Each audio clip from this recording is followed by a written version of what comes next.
Hello nail friends, and welcome back to Easy Nails. Today I'm going to show you guys how I do an infill and how I am working with Kupa odorless monomer. I'm going to be using all kinds of acrylics today to show you how to work with Kupa odorless monomer. I have some knot polish, I have some double dip, and I have some Maya's nail collection and some young nails. So we have the Kupa odorless monomer here, and I am going to show you guys exactly how I work with it. It is my favorite odorless monomer. I've mentioned this in videos before. I like to add 2 droppers of acetone in there to help it set faster. And I'm also showing you guys here how I'm working with my new brush.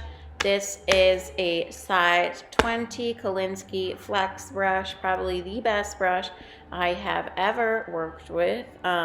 It is handmade, so it's quite pricey. It's $60 for a size 20, but the smaller sizes are much cheaper. But I mean, if you guys have issues with acrylic sticking to your brush and stuff like that, I highly recommend this brush. It is amazing. I will link the site below where I got it from. This is my first time using it, and I am totally in love with it. So you guys saw me add my 2 droppers of acetone into the Kupa odorless monomer to start with. And then I did use a drill bit that I got from the same website. It is an extra coarse drill bit, and I use that to shave down the majority of my previous acrylic design down to a thin layer so I can do my infill. Again, we are infilling today with Kupa odorless monomer. So yeah, we are ready to go here. I am going to keep some of this in real time, and I am going to speed some of this up. So right here we are in real time. You guys can see just how much I'm wiping off my brush, both sides. You want to make sure that you're working with drier beads. They're not going to be dry, but it's going to seem drier versus traditional monomer because that's the way odorless works. You don't need as much liquid as you do with traditional monomers. So you guys can see I picked up that bead. I didn't wipe off my brush yet, and I placed it right on the nail, and then now I'm just moving around those glitters how I would like to. It's not running anywhere. Super easy to work with. This is a knot polish color, and I'm just blending this down the nail to create a glitter fade. Super easy. And again, this brush is amazing. This is a size 20, and it is called a flex brush. It is a Kolinsky brush as well. So I'm just fading this down the nail how I would like, and I am using, I recently got those blue auto shop towels. It wasn't super expensive. I think a big roll of it was $14 off of Amazon, and I cut them into little squares, and they work really great as napkins for your monomer. They absorb the liquid super well, so I highly recommend them. So here I'm going in with this double dip color, and as you guys see, this is a cuticle bead. So I like to hold this bead in place slightly above the cuticle area for about 5 seconds, and then I'm wiping my brush, and then I use the tip of the brush to fade that down the nail. I find that this is an easier way to do a cuticle bead. Again, I just took the bead, I held it a little bit above my cuticle area for about 5 seconds, wiped my brush, and then I faded the top area first, and then I went in and took the tip of my brush to press that acrylic into the crevice of the cuticle area, not touching the cuticle area. And yeah, this is in real time, you guys. And I do find that if you spend a little bit longer on your application, you will have much less filing to do. So I do suggest that you guys focus on your application. I don't like filing, so I prefer to have a better application and have less filing to do. So what I'm doing here is, and I should have drained this bead because I found that it was a bit watery. So how to drain it is you flip the back side, the side with the acrylic not on it, on your paper towel. Again, I was using the Auto Shop paper towels. They work great. And then you press and pull the acrylic, and then you use the tip of your brush to like inch it closer to your cuticle area without touching. And then I'm just spreading this out the rest of the nail. Now the reason why I put clear on this nail and not the others I didn't really have much growth, but on this nail I had some lifting, so I had a lot of natural nail. And I do like to put clear on the natural nail before I go in with color. I find it helps with staining of the natural nail. Sometimes colored acrylics can stain the natural nail, and it helps with adhesion and stuff like that. So here I'm using a chunky glitter acrylic, and this does work a little bit different than solid colors with odorless. So you want to press your brush after you pick up your bowl. You want to press your brush and then keep on pressing it until all of the acrylic is released. And if you find it's not releasing completely, you can just take the acrylic brush and slide it on the side of your nail to release those glitters. Wipe your brush, and then you can go in with a little bit. You guys saw how slight of monomer I took. I wiped it off, and then go in and work those glitters around how you would want.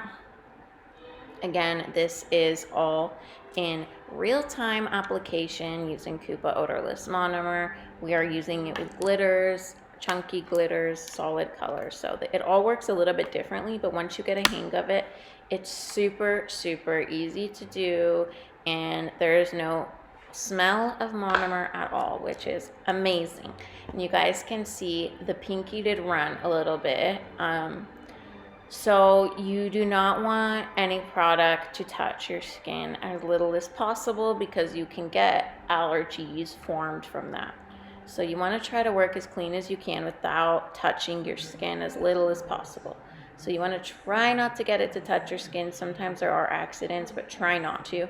That's why I said before I should have drained my bead. I just took too wet of a bead with the clear, and it spilled a little bit on my skin. So try as much as you can not to touch your skin. Yeah, you can get allergies, and it's a real big problem. I myself try to use HEMA-free products. HEMA is an ingredient in a lot of monomers and gels that is super, super open to creating tons of skin allergies. So I try to prevent using any products with HEMA in it. Kupa is a HEMA-free monomer. So yeah, here you guys can see how little monomer I'm using again. And if the bead doesn't release, you can literally just wipe it on the side of the nail, and that will help release it, if that makes sense. Like literally take it on the side of your nail, swipe down to get rid of those glitters, get them onto the nail, and then wipe your brush, and then you can go in and play with these how you want. Again, a drier brush is better for odorless monomer. So this part is in real time, you guys. Now I'm gonna speed up my application into twice as fast, but I hope this gave you guys a sense of how I work with Kupa odorless monomer, how it works really, really well with glitters, with solid colors. I really do recommend it. And then with those 2 droppers of acetone, I find it sets really nice. The size 20 brush, I am absolutely loving. I think it was a great investment. It's an excellent brush, really, really good brush. So I highly recommend that if you guys are interested in getting a new brush. And yeah, I'm gonna come back to you guys. We are now gonna speed this up twice as fast. I just want to show you guys here. This still is regular time. I didn't speed it up yet. So I'm still kind of figuring out the clear capping with the odorless. What I did here was I held my bead in place for about 3-4 seconds, and then I go in and wipe my brush, and then I'm like patting and pulling the clear I still haven't figured out a perfect way to encapsulate, but this worked pretty well.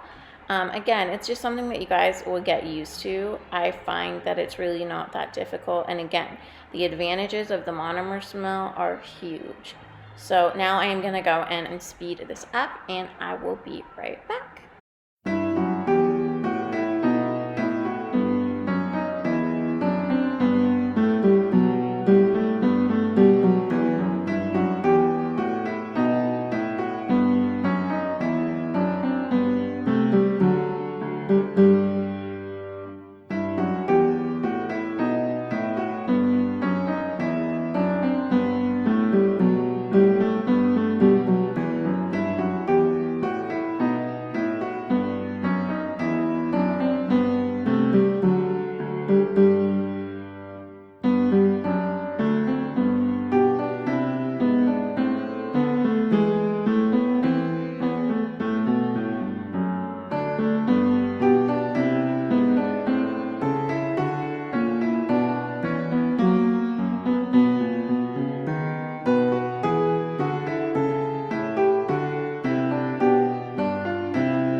And I did want to mention, you guys, that I do bounce the brush at a 45-degree angle in the acrylic about 4 to 6 times more than you would with traditional monomer, and I find that that helps me get the perfect bead as well. So yeah, I forgot to tell you guys that, but I do bounce my bead about 4 to 6 times into the monomer depending on the size bead I want.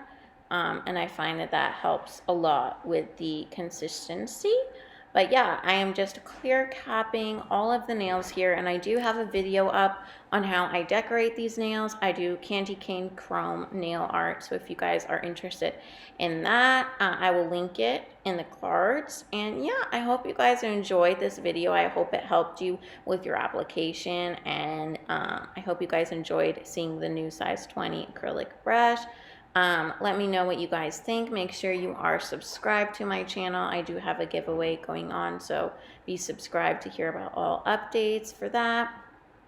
So yeah, I hope you guys enjoyed. Make sure to like this video, subscribe, comment down below, and thank you so much, you guys, for watching. I appreciate every single one of you, and I will catch you guys in the next video. Bye.